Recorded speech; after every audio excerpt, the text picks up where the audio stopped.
విచిత్రాల నిధి ఓ విధి విచిత్రాల నిధి వింత కథల సారథి ఆశ నిరాశల వారధి నిరంకుశ నిర్ణయాల నిర్దయవానిధి ఓ విధి విచిత్రాల నిధి ఓ విధి విచిత్రాల నిధి. అన్నింటికీ ఒప్పుకొని ఇప్పుడు ఈ పెళ్లి ఎందుకు క్యాన్సిల్ అంటున్నారో నాకు అర్థం కావడం లేదు. అదేనా చెప్పండి. ఏమిటి నీకు చెప్పేది? అడ్డమైన వాళ్ళకే సంజాయిషి ఇవ్వాల్సిన అవసరం నాకు లేదు. ప్రియ నా కూతురు, నా ఇష్టం. మంచి సంబంధం చూసి చేస్తాను కానీ మీ కుటుంబంలోకి మాత్రం చస్తే పంపను. అది కాదు లక్ష్మీపతి గారు. నువ్వు ఇంకేం మాట్లాడినా ప్రయోజనం ఉండదు. మర్యాదగా బయటకు నాడు, లేకపోతే మెడబట్టుకుని మరీ బయటికి గెంటేస్తాను. వెళ్ళు.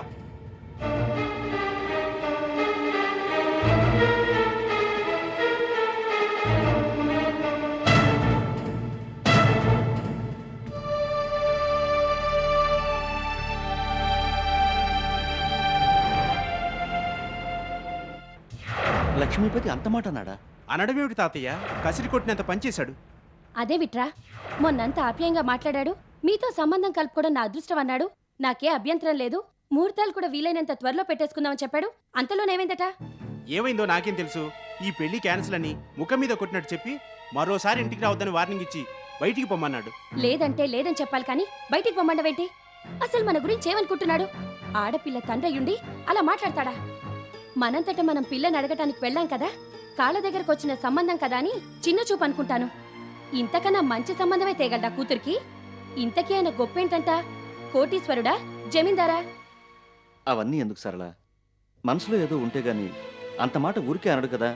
కాళ్ళ దగ్గరికి వచ్చిన సంబంధాన్ని ఆయన మాత్రం ఎందుకు వదులుకుంటాడు చెప్పు?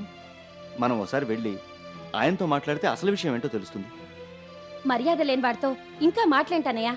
అయినా మన వివేక్ ఏం తక్కువ? ఏదో వాడు ఇష్టపడ్డాడు కదా అని వెళ్ళాం కానీ, లేకపోతే మనకి వేరే సంబంధాలే దొరకవా? వివేక్ సంగతి తెలిస్తే మా పిల్లనిస్తాము అంటూ లైన్లో నిలబడతారు ఆడపిల్లల తండ్రులు. అందులో ఏదో ఒక మంచి సంబంధం దొరకపోదు. సారీ నానమ్మ, నేను పెళ్ళంటూ చేసుకుంటే ప్రియనే చేసుకుంటాను కానీ వేరే అమ్మాయిని చేసుకోను. కాదంటే పెళ్లి చేసుకోకుండా ఉండిపోతాను. అది ఎప్పుడో డిసైడ్ చేసుకున్నాను. నిన్నంతలా అవమానించి పెళ్లి జరగదని మొహం ఇచ్చి చెప్పి బయటికి పొమ్మన్నాడు. అలాంటి వాడి వెనకాల పడి ప్రతిమాలుకోవాల్సిన అవసరం ఏముంది వివేక్? నీకు ప్రియ కన్నా మంచి అమ్మాయినే చూస్ చేస్తాం, సరేనా? వద్దు నానమ్మ, మీకు ఆ శ్రమే అక్కర్లేదు. అయినా ఆయన కాదన్నాడు కానీ ప్రియ నన్ను కాదనలేదుగా. ఏదేమైనా నేను ప్రియని తప్ప వేరే అమ్మాయిని పెళ్లి చేసుకునే సమస్య లేదు. పెద్దవాళ్ళుగా మీకు చేతనైతే వెళ్ళి ఆయనతో మాట్లాడి మా పెళ్లి జరిగేలా చూడండి. లేదంటే చెప్పండి, నేను అమెరికా వెళ్ళిపోతాను. లక్ష్మీపతి గారితో మేము మాట్లాడతాం వివేక్. ప్రియ అంటే నువ్వు అంత ఇష్టపడుతున్నావు కదా, ఏదోలో ఆయన్ని కన్విన్స్ చేసి మీ పెళ్ళయ్యేలా చేస్తాం. నువ్వేం వరి అవ్వకు. అదేదో తొందరగా చేయటం మంచిది. మన మీద కోపంతో ఆయన ప్రియకు వేరే సంబంధం చూస్తే మనం చేయగలిగింది ఏమీ ఉండదు. అదే జరిగితే నేను అసలు పెళ్ళే చేసుకోను. ఆ విషయం గుర్తుంచుకోండి. సరదాగా పెళ్లి జరిగిపోతుందనుకుంటే మధ్యలో ఈ గొడవలేంటనయ్యా? నువ్వేం కంగారు పడకు సరళ. మనం లక్ష్మీపతి దగ్గరికి వెళ్ళి ఓసారి మాట్లాడొద్దాం.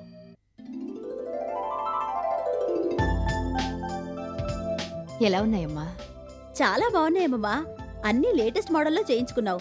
బయటికి కనబడవు గానీ ఫ్యాషన్లో మాకన్నా ముందుంటావు. అదేవిడి సంజయ్ అలా అంటావు? గైస్ అండ్ గర్ల్స్ తో సిటీలో అందరికీ ఫ్యాషన్స్ నేర్పుతున్నది నువ్వు. నానమ్మా, కొంతమంది పుట్టడమే ముసలాళ్ళలా పుడతారు. వాళ్ళు ఫ్యాషన్స్ నేర్పించడానికే పనికొస్తారు. అయినా అందరూ నీలా స్లిమ్ గా స్మార్ట్ గా ఉంటారు కదా. అంటే ఏంటి, నేను లేనన్నా? మరెందుకు నన్ను పెళ్లి చేసుకున్నావు? ఏం చేస్తాం, మనుషులం కదా, ఏవో తెలియకుండా కొన్ని తప్పులు చేస్తూ ఉంటాం. సేట్జీ, ఆ నెక్లెస్ ఇలా చూపెట్టండి. ఇదిగోండి మేడం. ఇదెలా ఉంది? లవ్లీ, చాలా బాగుంది. మ్యాచింగ్ దుద్దులు కూడా చాలా బాగున్నాయి.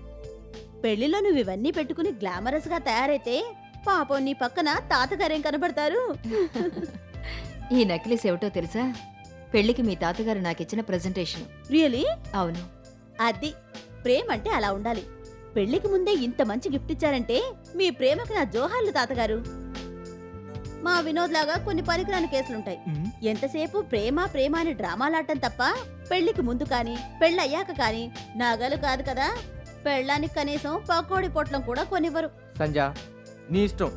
ఏం కావాలంటే అది అడుగు, ఇమీడియట్ గా కొనిస్తాను. అడిగితే ఇచ్చేదాన్ని కాను కానరో యాదగిరి. ఆ? కొనివ్వడానికి కూడా టేస్ట్ ఉండాలి. ప్రేమని ఎక్స్ప్రెస్ చేయడం తెలియాలి. చూడు నాన్నమ్మ ఎలా అంటుందో. సంధ్య, వినోద్ నీకు కొనివ్వాలా? నీకు కావలసినవన్నీ నువ్వు కొనుక్కుంటూనే ఉన్నావుగా. మనవణ్ణి బాగానే సపోర్ట్ చేస్తున్నావు. నేను కొనుక్కుంటున్నానా లేదా అన్నది కాదు క్వశ్చన్. నా కోసం వినోద్ ఏం కొంటున్నాడు అన్నది పాయింట్. సరేలే, నువ్వో తిక్క పిల్లవి. కొనకపోతే కొనలేదంటావు, కొని తీసుకొస్తే నచ్చలేదంటావు. నీ సంగతి ఎవరికి తెలియదు. సేట్జీ, ఆ బాక్స్ ఎలా ఇవ్వండి. చూడండి మేడం. వినోద్ కొనకపోతే మీ మావయ్య నీ కోసం ఇది స్పెషల్గా కొనమన్నాడు. ఉమ్, ఇప్పుడు నాకెందుకమ్మా? ఆ మాట మీ మావయ్యని అడుగు. మా పెళ్లి పెద్దవి నువ్వేనట, అందుకని కొని తీరాలన్నాడు. ఇంతకీ ఎలా ఉంది నక్లెసు? మావయ్య అభిమానలాగే చాలా చాలా బాగుందమ్మమ్మా. అంటే ఇలాంటి పనులు కూడా చేసి మా నాన్న సంజయ్ దగ్గర ఎక్కువ మార్కులు కొట్టేయాలని చూస్తున్నాడు అనమాట. కొడుకు కన్నా కోడలు ఎక్కువైపోయింది అనుకుంటే ఈ పెద్దానికి. రాని చెప్తాను. నీకు నేను కొన్నాను కదా వినోద్. నిజమా నాన్నమ్మా? ఉమ్, ఆ బాక్స్ అందుకో. ఇదిగో బ్రేస్లెట్, నీకు చాలా బాగుంటుందని చేయించాను. వావ్, లవ్లీ, చాలా బాగుంది నాన్నమ్మా. Thank you so much. మా సంజయ్ లాంటి పనికిరాని కేసులు కొన్ని ఉంటాయి. భర్త చేతికి బ్రేస్లెట్ కొందామని ఆలోచన కూడా రాదు వాళ్ళకి. ఏం చేస్తాం? ఏంటి కౌంటరా? కాదు, ఎన్కౌంటర్. మీరు అంతా కలిసి సరదాగా ఉంటే అప్పుడే ఈ ఇంటికి పెళ్లి కళ వచ్చేసినట్టుంది మేడం. చాలా సంతోషం. మరి నేను వెళ్ళొస్తాను మేడం. మంచిది సేట్జీ. ఆ నెక్లెస్ చూడు, బాగుందా? మ్మ్. లక్ష్మీపతి గారు, లక్ష్మీపతి గారు,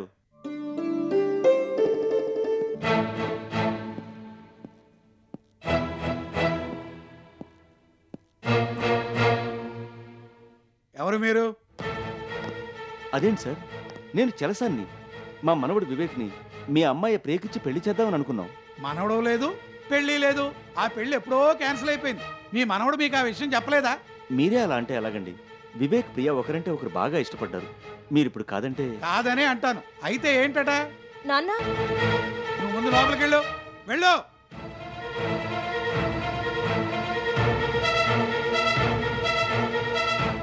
చూడండి, మీ సంబంధం మాకు అక్కర్లేదు. మా ప్రియకి అందం, చదువు అన్నీ ఉన్నాయి. ఇవాళ రేపో మంచి జాబ్ వస్తుంది. నెలకి ఏ 40-50 వేలో జీతం వస్తుంది. అలాంటి అమ్మాయిని కానీ కట్నం లేకుండా కళ్ళకద్దుకుని మరీ చేసుకుంటారు. అమ్మాయి మంచిదనే కదా మేము మీ వెనకాల పడ్డాం.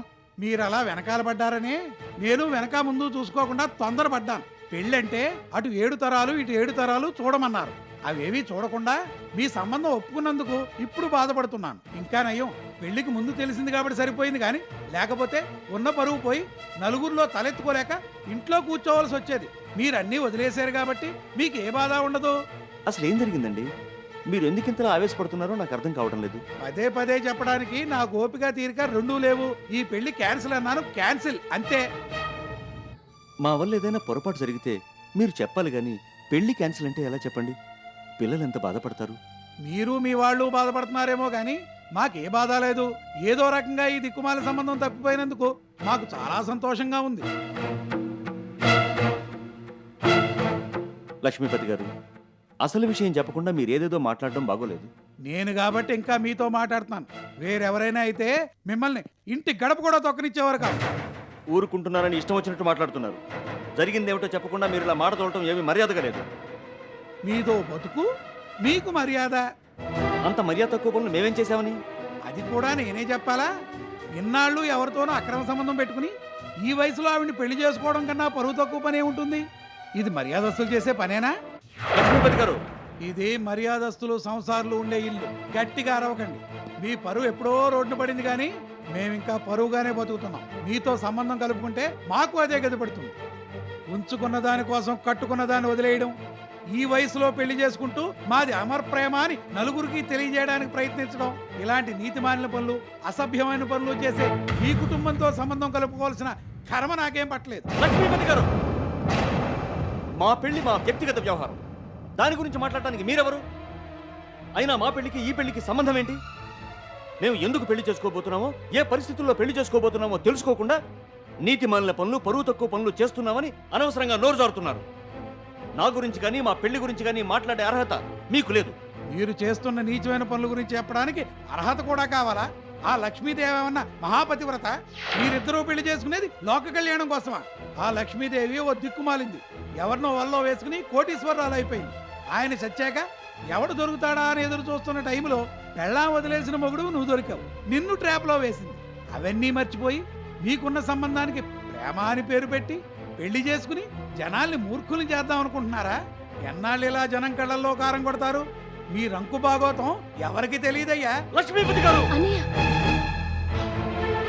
నా గురించి కానీ లక్ష్మీదేవి గురించి కానీ మా పెళ్లి గురించి కానీ ఇంకొక మాట మాట్లాడినా నాలుక చీరేస్తాను. ఇలా ఎంతమంది నాలుకలు చీరేస్తావో నేను చూస్తాను. డబ్బున్న వాళ్ళంటే ఏదో గొప్ప సంబంధం అనుకున్నాను కానీ లోపల అన్నీ లొసుగులే. ఇంత నీతిమాలిన చరిత్ర, నీచమైన చరిత్ర ఉన్న మీ కుటుంబంలోకి నా కూతుర్ని పొరపాటును కూడా వెళ్ళనివ్వను. మా అన్నయ్య లక్ష్మీదేవుల పెళ్లి గురించి మీకెవరో తప్పుగా చెప్పినట్టున్నారు, అందుకే మీరు ఇలా మాట్లాడుతున్నారనుకుంటా. అయినా ఆ పెళ్లికి ఈ పెళ్లికి ఎలాంటి సంబంధం లేదు. పిల్లల సుఖం ఆలోచించైనా మీరు ఈ పెళ్లికి ఒప్పుకుంటే బాగుంటుంది. చస్తే ఒప్పుకోను. నిజంగా మీ అన్నయ్య నిజాయితీపరుడే అయితే ఆ లక్ష్మీదేవికి ఈయనకి ఏ సంబంధం లేకపోతే వాళ్ళిద్దరిని పెళ్లి మానుకోమను. ఈ పెళ్లి జరగాలంటే మీ అన్నయ్య లక్ష్మీదేవుల పెళ్లి ఆగిపోవాలి. లక్ష్మీపతి గారు, ఆ పెళ్లికి ఈ పెళ్లికి ముడిపెట్టి పిల్లల ఆనందాన్ని పాడు చేయకండి. ముడి పెడతాను, పెట్టి తీరతాను. ఇవాళ తాతయ్య అలాంటి పని చేస్తే రేపు నీ మనవడు అలాంటి పని చేయడన్న నమ్మకం ఏమిటి? అసలు మీ వంశంలోనే ఎవరికి నీతి నిజాయితీలు ఉన్నట్లేవే. మీ మాటలు నమ్మి ఒకవేళ పిల్ల పెళ్లి చేసినా రేపు అలాంటి దిక్కుమాలి కుటుంబంలోకి నీ కూతుర్ని ఎలా పంపించావని నలుగురు నన్ను నిలదీస్తే నేనేమని సమాధానం చెప్పాలి? మీరు వద్దు, మీ సంబంధం వద్దు, దయచేయండి. అలా అనకండి. పిల్లల్ని దృష్టిలో ఉంచుకొనైనా మరోసారి ఆలోచించండి. 10 సార్లు ఆలోచించాల్సినంత పవిత్రమైన పని ఏం చేయట్లేదు మీ అన్నయ్య. బాగా ఆలోచించే చెప్తున్నాను. మీ అన్నయ్య పెళ్లి ఆగిపోతేనే ఈ పెళ్లి, లేకపోతే లేదు. ఏంటి అలా బొమ్మలా చూస్తా నిలబడ్డారు? బయట పండే పండే.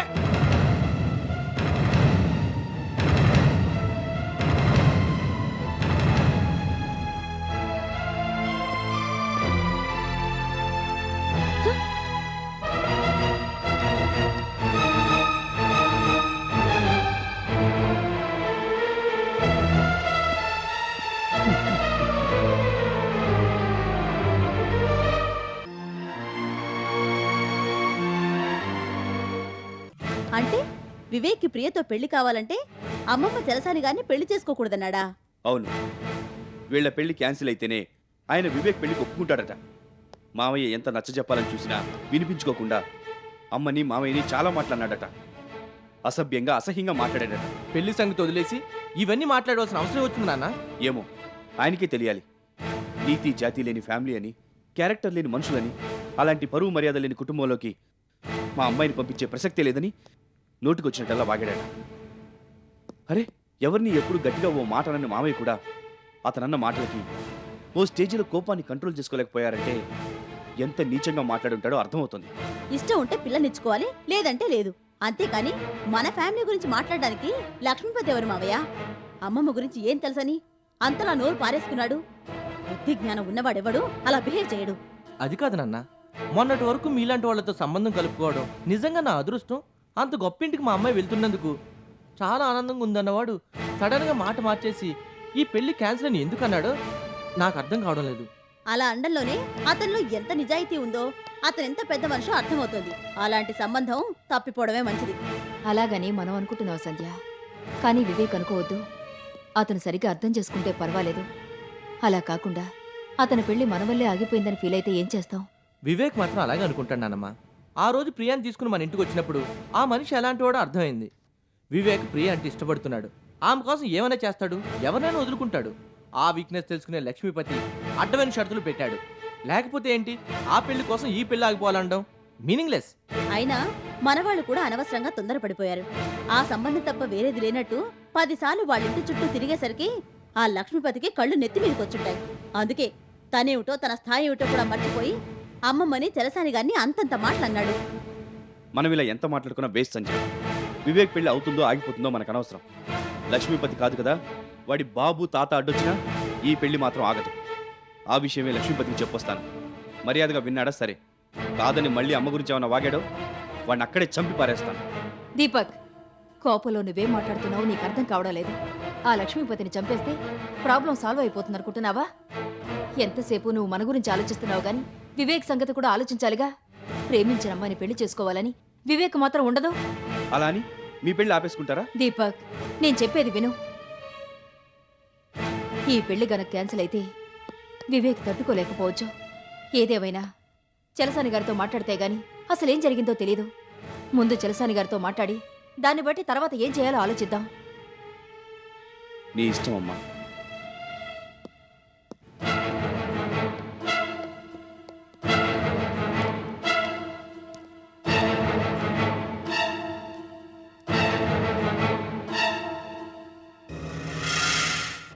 సరళ, చాలా కాలం తర్వాత మన ఇంట్లో ఓ శుభకార్యం జరగబోతోందని, వివేక్ పెళ్లి చాలా గ్రాండ్గా అందరికీ గుర్తుండిపోయేలా చెయ్యాలని ఎంతో సరదా పడ్డాను. చివరికి ఆ పెళ్లి ఆగిపోయే పరిస్థితి వచ్చిందంటే నేనే నమ్మలేకపోతున్నాను.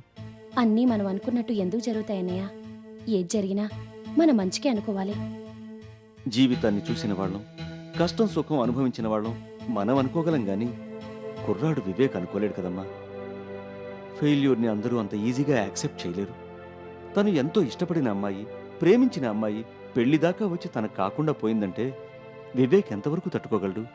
ఆ విషయం కూడా మనం ఆలోచించాలిగా. నిజమే, నేనేమీ కాదన్నలేదు. అయినా మనమేమీ వాడి పెళ్లికి అడ్డు చెప్పలేదు.